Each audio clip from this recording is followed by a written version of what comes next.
Bom dia, sexto ano, tudo bem com vocês? Nessa aula nós vamos fazer a leitura e correção de algumas atividades. Nós vamos começar o capítulo 7 do nosso livro de língua portuguesa e nós vamos começar fazendo a leitura de um texto, um artigo de divulgação científica. O nome dele é Esponjas, Homens e Criacionismo.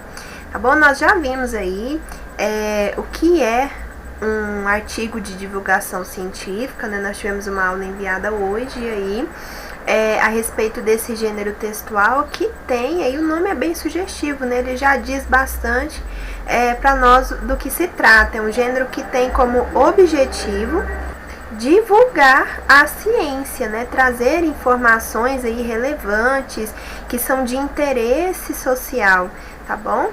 Então nós vamos tratar aí, vamos fazer a leitura desse artigo de divulgação científica. E antes de começarmos a ler o nosso texto, vamos lá para aquele quadrinho azul que fica ao lado do nosso texto. Vamos lá, antes de começar a ler. O texto que você vai ler agora foi escrito pelo físico Marcelo Gleiser, um professor de física que todo mundo gostaria de ter. Em vez de falar como cientistas, que normalmente usam palavras e expressões complicadas para falar de assuntos mais complicados ainda, Gleiser procura ensinar a matéria com experimentos práticos em laboratórios e contando um monte de curiosidades sobre a ciência e a vida dos cientistas. Essa interessante maneira de tornar fáceis as mais complexas teorias da astrofísica ou da física quântica o levou a ser conhecido em vários países. Tanto é assim que a disciplina Física para Poetas, que ele ministra na Dartmouth College, uma das mais renomadas universidades dos Estados Unidos, é a mais disputada pelos alunos. Então, conhecemos aí um pouquinho do nosso autor do texto, né, desse artigo de divulgação científica, né, que ele tem aí uma linguagem, ele trabalha, né, com um método, com uma metodologia e com uma linguagem diferenciada. Então, vamos agora para o nosso texto. Esponjas, Homens e Criacionismo. Recentemente, geneticistas obtiveram um resultado notável. As esponjas, forma de vida multicelular mais antiga que conhecemos, podem ter entre 18.000 e 30.000 genes, números compatíveis aos dos humanos, das moscas e de incontáveis outras espécies. Como as esponjas existem há pelo menos 500 milhões de anos, muitos pensam que elas formam o tronco da árvore da vida que leva aos animais. Não somos, portanto, apenas descendentes dos macacos. Nós e todas as outras espécies viemos das esponjas, primas dos objetos porosos que usamos no banho. Estranho imaginar que seres tão simples sejam nossos ancestrais. Afinal, esponjas não têm neurônios. No entanto, sabe-se que as esponjas têm genes responsáveis pelas proteínas usadas na comunicação entre as células nervosas, por exemplo. Está tudo lá, numa espécie de hibernação genética.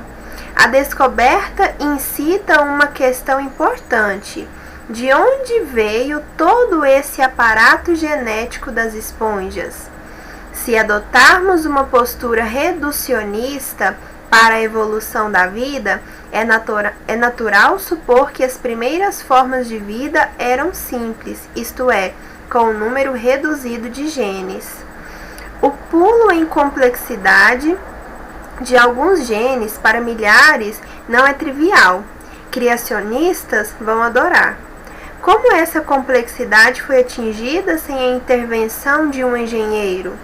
Prevejo que argumentos criacionistas, como o baseado na existência implausível do olho, serão revisadas para incluir a complexidade genética das esponjas, degraus abaixo na escada evolutiva. Biólogos não terão dificuldade para rechaçar essa argumentação. Não se pode usar dados necessariamente incompletos para se construir um argumento de caráter definitivo. O processo de investigação científica é cumulativo. Darwin foi atacado pelos elos perdidos no registro de fósseis. Seus críticos queriam uma progressão contínua das formas de vida, como num filme, sem os pulos que necessariamente existem. Esse tipo de continuidade é impossível por ao menos duas razões. Primeiro, é inocente querer que os fósseis de todas as espécies que existiram no passado tenham sido preservados até o presente. Alguns foram destruídos e outros não se fossilizaram. Mesmo que todos tivessem sido fossilizados, achá-los seria impossível, já que jazem espalhados pelas entranhas da Terra. Segundo, devemos considerar a ideia de que a evolução da vida não pode ser separada da dramática história da Terra. Cataclismos globais, como a queda de um asteroide ou grandes erupções vulcânicas, redefiniram a evolução da vida. É de se esperar que existam descontinuidades. Achar que a complexidade das esponjas é evidência de algum criador é como pegar um filme na metade e não admitir que metade já passou. Como não tem esqueleto, as esponjas não se fossilizam. É plausível que tenhamos perdido muito do filme. Outras formas de vida com genética mais simples, talvez protoesponjas, devem ter existido. Como em arqueologia ou em cosmologia, temos de aceitar que nunca veremos o filme inteiro. O desafio é destrinchar a história com as partes que conseguimos ver. A beleza da ciência é que podemos fazer isso.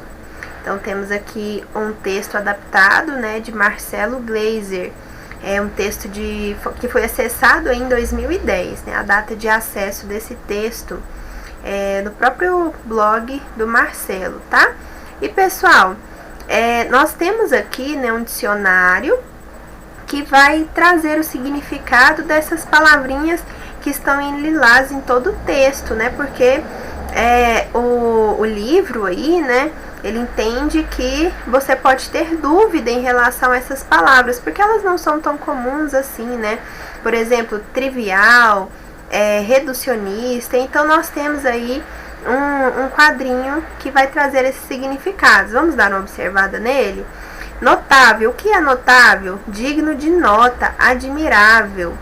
Hibernação é um sono profundo e prolongado. Esse eu acho que vocês já sabiam. Reducionista é o mesmo que simplificada. Trivial, de conhecimento de todos, corriqueiro. Criacionista. Para a Igreja Católica e outras instituições religiosas, o criacionismo é uma doutrina segundo a qual Deus criou o mundo em 6 dias e no 7º dia descansou. Implausível é algo inaceitável. Rechaçar, rebater. Cumulativo é aquilo que acumula. Jazem, do verbo jazer, estar enterrado.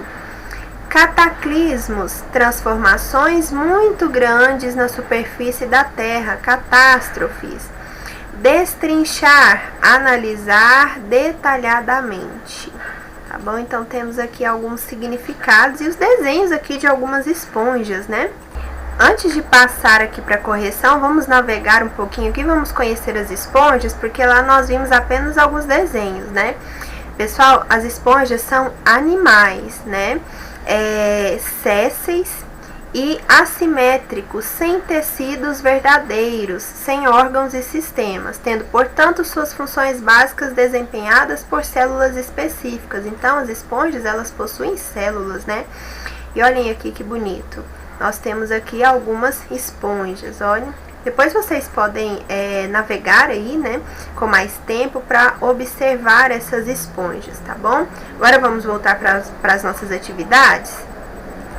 Agora vamos para as questões aqui do nosso livro.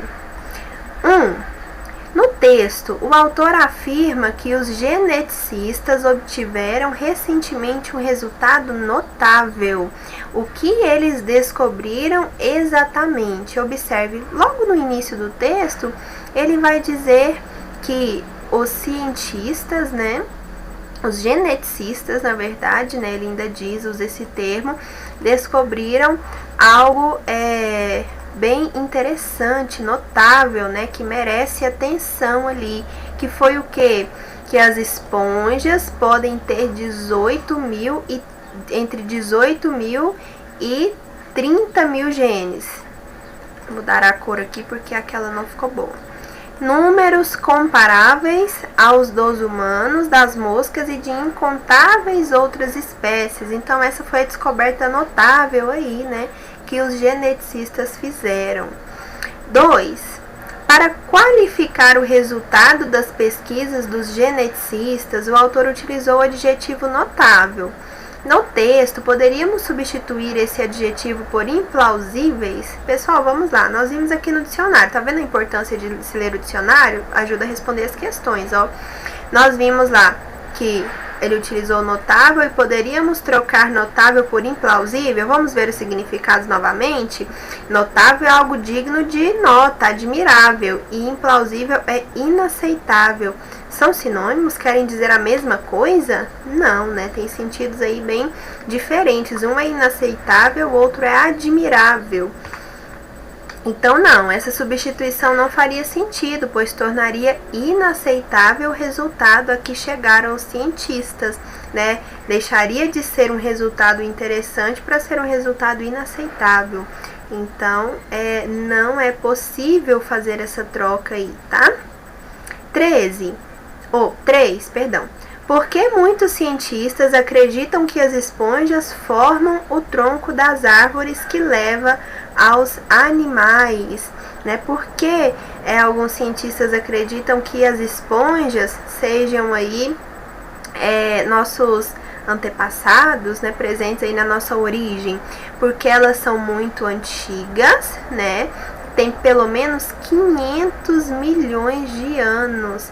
Pessoal, imagine, 500 milhões de anos, é muito tempo. Elas estão aqui desde o início, né? Desde do mundo muito recente, né? Então, elas são muito antigas e por isso cientistas acreditam que elas façam parte aí da nossa árvore, né? Do tronco da árvore que leva aos animais. Evolução aí das espécies, né? 4. Segundo o texto, de qual ser vivo se originou o homem? O homem e todas as outras espécies viriam de onde? Das esponjas, né? Tiveram origem nas esponjas, né?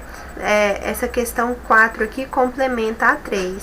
Então, nós vamos colocar lá que o homem e todas as outras espécies animais tiveram origem nas esponjas. 5. No texto, Glaser faz uma referência a Charles Darwin. Qual era a teoria desse cientista? Qual era a teoria de Charles Darwin?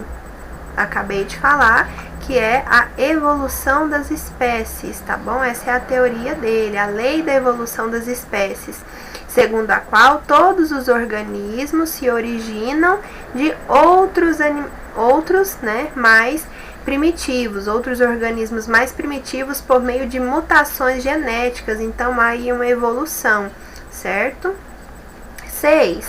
Por que é impossível identificar todas as formas de vida que já existiram no planeta? Pessoal, imaginemos aí, como seria possível identificar? Olha as esponjas, elas... Observe, elas têm pelo menos 500 milhões de anos. 500 milhões de anos. Levando em consideração aí essa evolução das espécies, né? Alguma espécie que existiu não existe mais, porque havia outra mais forte. Será que é possível aí identificar e conhecer todas essas espécies que existiram, todos esses organismos, todas essas formas de vida, né, como o enunciado traz? Né? E o texto ele vai nos trazer uma resposta, né? Ele diz que é impossível, né? Porque essa identificação só é possível mediante o estudo dos fósseis. Como os que não foram destruídos jazem espalhados pelas entranhas da terra, achar todos eles é uma tarefa inimaginável.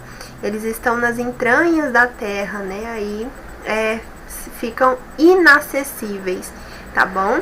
Por isso é impossível identificar todas as formas de vida, né? E aquelas, inclusive, que não viram fósseis, né? Também complica mais ainda. 7. Transcreva do penúltimo parágrafo do texto a palavra com que o autor qualifica a história do nosso planeta.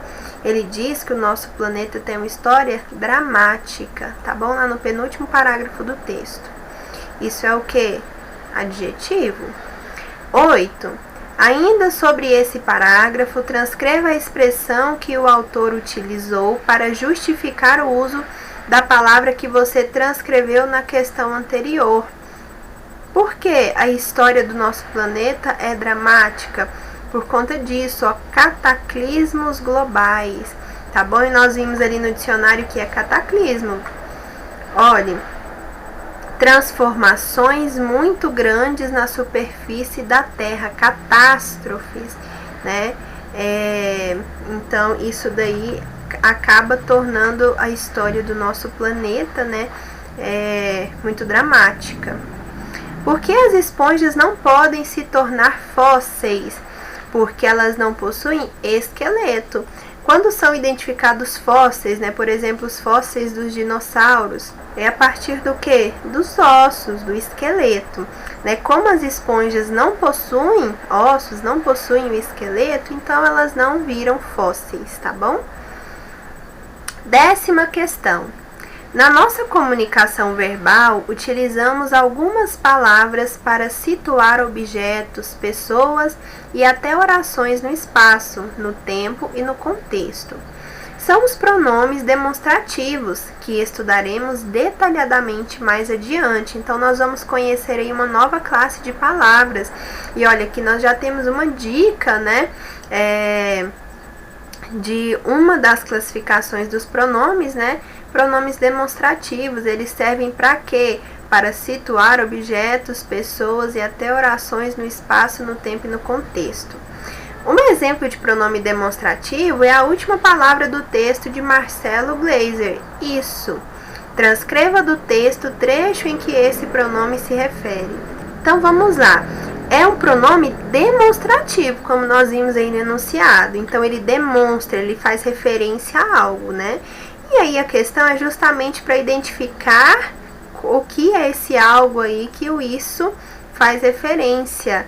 É justamente esse trecho, ó, destrinchar a história com as partes que conseguimos ver. Vamos lá no nosso texto observar isso.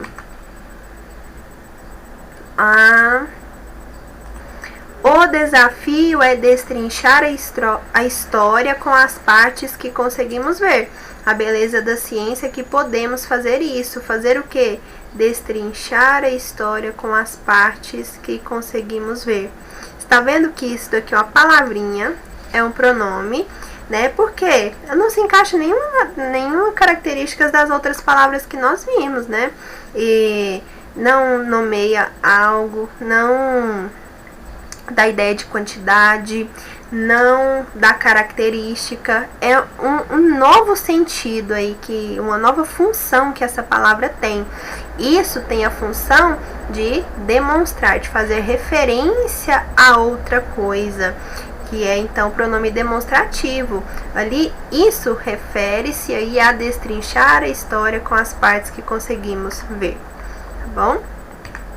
Para evitar a repetição, porque imagine, o desafio é destrinchar a história com as partes que conseguimos ver. A beleza da ciência é que podemos destrinchar a história. Que vai repetir novamente esse trecho? Não. Então nós temos recursos aí da nossa língua, né, essa classe de palavras vem justamente para isso, evitar a repetição, fazer referência ao que já foi dito, ao que vai ser dito, né? E para isso utilizamos os pronomes demonstrativos, tá?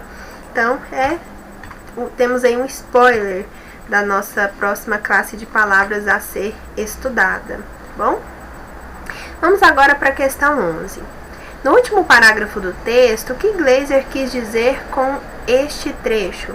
Temos de aceitar que nunca veremos o filme inteiro.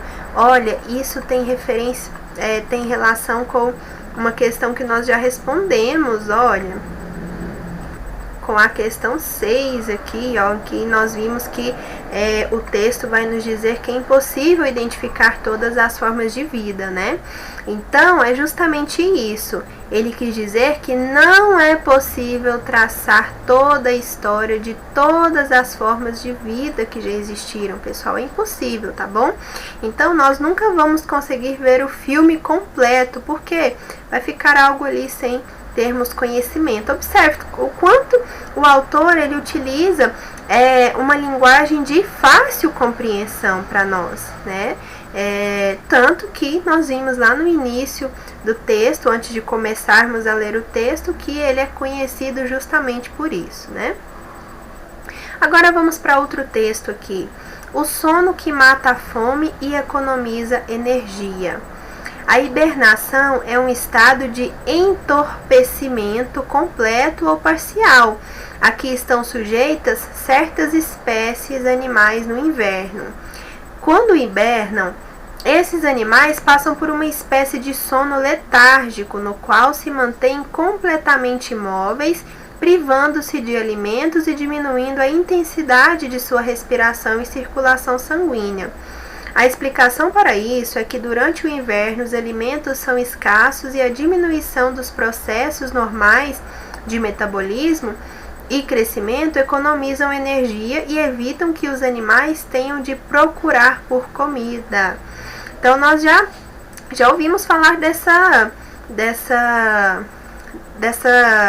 hibernação, né? Dessa ação aí, desse estado que passa os animais, né? Na verdade é um estado, né?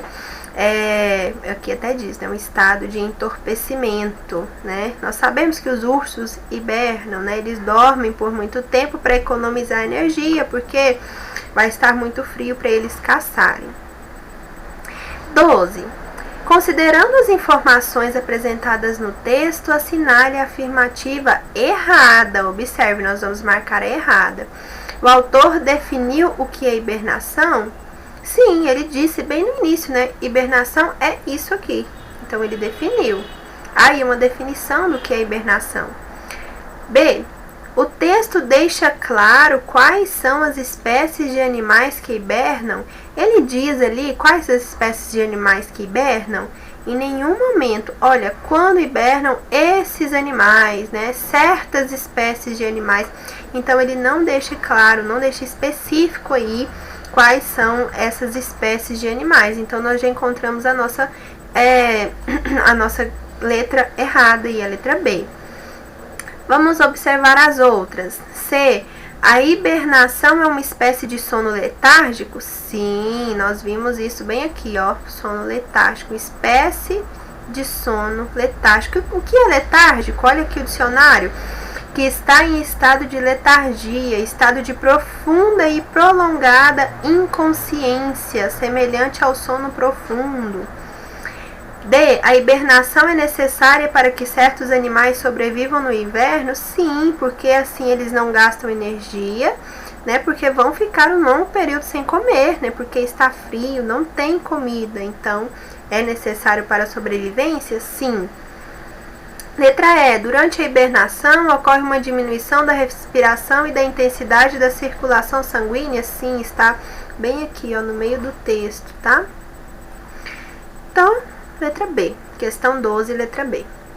13.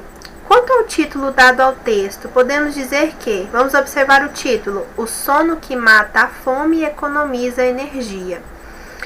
A. Se centraliza nos efeitos do sono sobre os animais que hibernam. Observe os efeitos, aquilo que acontece após o sono, né? Com o sono. Qual o efeito dele, dessa hibernação? Mata a fome e economiza energia? Sim, justamente isso. Para isso que serve a hibernação, né? Então, letra A. Os demais não se relaciona com as informações abordadas no texto, muito pelo contrário, relaciona-se sim com essas informações. É bastante breve, já que se trata somente de um apelo à leitura? Não, tem relação com o nosso texto. Apresenta a hibernação sob os lados positivos e negativos, sob os lados positivo e negativo.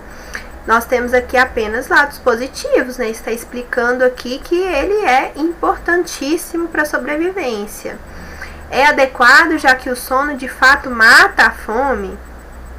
Pessoal, o sono vai matar a fome, na verdade vai economizar a energia, né? A gordura ali do animal, para que ele não precise de mais alimento, né? Então, o sono em si não vai matar a fome, mas vai evitar que o animal sinta fome e não tem alimento, né, para saciar essa fome. Pessoal, olha aqui, ó, nós temos aqui a revista Globo Ciência. Quando nós falávamos sobre o gênero de divulgação científica, né, o artigo de divulgação científica, foi mencionado que tem alguns meios de comunicação próprios, específicos ali para ter aí essa divulgação desses textos, né? A revista Globo Ciência é observe, ó, é um público-alvo, né? A revista tem esse tema já, esse âmbito aí, né, científico, do qual ele trata, então, ela trata, né? Então, a revista Globo Ciência é uma. 14. Entorpecimento completo ou parcial. A relação semântica existente entre os adjetivos completo e parcial repete-se em, observe, vamos lá, relação semântica, completo e parcial. Vamos aqui, ó, entorpecente completo e parcial. São palavras que têm sentidos semelhantes ou contrários. Completo, parcial. São aqui opostos, né? Então, nós vamos identificar aí essa relação semântica. Quando eu falo em relação semântica, é o sentido ali, né, entre elas. Por exemplo, dia e noite. Dia e noite costumam ter ali uma relação semântica de oposição, né? Luz e trevas, luz e escuridão, certo? Eu estava na luz e você na escuridão. Então, tem uma ideia de uma relação semântica de oposição, né? Então, aqui nós vamos identificar isso, tá bom? Inverno e verão, tem ideia de oposição aí. Tranquilo e agitado, tem uma relação semântica de oposição? Opa, tranquilo é uma forma e agitado é o contrário. Já podemos considerar essa daí. Paralisados e imóveis. Imóvel não é algo que está paralisado, então não é oposição. Branco e claro. Branco e claro tem ali o mesmo, estão ali no mesmo, tem a mesma relação semântica ali, né? De ter o mesmo sentido. Amarelo e amarelado também não é oposição. É a letra B, né? Porque nós temos aí, né, palavras que têm sentidos contrários, né? Tranquilo e agitado. 15. O que Marcelo Gleiser quis dizer com a expressão hibernação genética no terceiro parágrafo do seu artigo? Nós acabamos de ver o que é hibernação, né? Hibernação é algo que está ali, né, num sono letárgico, dormindo. Então vamos lá. Ele quis dizer que, embora as esponjas tenham os genes das proteínas responsáveis pela comunicação entre as células nervosas, esse material genético nunca acordou, está hibernado. Possui, mas não age ali, né? Não sei se posso utilizar essa palavra, não age ali. Então está dormindo, hibernando, né? Utilizando o termo aí que ele diz. Aí aqui, ó, nós temos aqui os exemplos de mais revistas, né? Ó, nós temos a Mundo Estranho, Ciência Hoje, Recreio, que são revistas que têm muitos artigos de divulgação científica, né? Que falam de ciência. Vamos lá, os artigos de divulgação científica, como qualquer texto, são produzidos tendo em vista uma intenção comunicativa. Nesse caso, essa intenção pode ser divulgar os resultados de uma pesquisa, divulgar a descoberta de algum achado científico, explicar processos ou funções de um determinado tema que faz parte do cotidiano do leitor sob um enfoque científico. Várias publicações se destinam à divulgação científica. A seguir, indicamos algumas em que você encontrará artigos interessantes sobre os mais variados temas. Nós falamos lá da Globo Ciência, né? Se eu não me engano, vamos voltar aqui. Isso, Globo Ciência. Aqui nós temos Mundo Estranho, Ciência Hoje, Recreio. Também são revistas aí que tratam de ciência. Então, se você gosta, é uma boa, tá bom? Leiam bastante.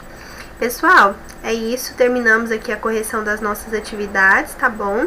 Espero vocês na próxima aula, na próxima semana. E bons estudos para vocês.